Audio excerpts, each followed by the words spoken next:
যারা ওই ৪ চাকাতে ঘুরে বেড়ায় এর মাহাত্ম্য ঠিক বুঝবে না। যারা ওই ৪ চাকাতেই ঘুরে বেড়ায় এর মাহাত্ম্য ঠিক বুঝবে না। কতটা আন্তরিকতার সাথে, কতটা অন্তর থেকে বাবাকে বললে, বাবাকে কনভিন্স করালে, তবে বাবা যে একটা সাইকেল কিনে দেয়, এটা মধ্যবিত্ত পরিবার ছাড়া উচ্চবিত্ত পরিবার বুঝবে না। বাবার কাছে আবদার, বাবার কাছে আবদার করেছিল ওই শিশুটা সাইকেল কিনে দিতে।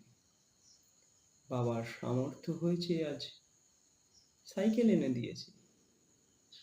হয়তো দেখায়নি, এখনই দেখাচ্ছে।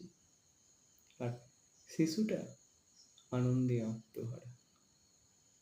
মধ্যবিত্ত পরিবারের এর থেকে বড় বেশি প্রাপ্তি বোধহয় মধ্যবিত্ত পরিবারের ওই ছেলেগুলো বা মেয়েটার বেশি কিছু নয়। এটুকুই প্রাপ্তি হয়, এটুকুই মধ্যবিত্ত সন্তানদের প্রাপ্তি হয়, আর কিছু না।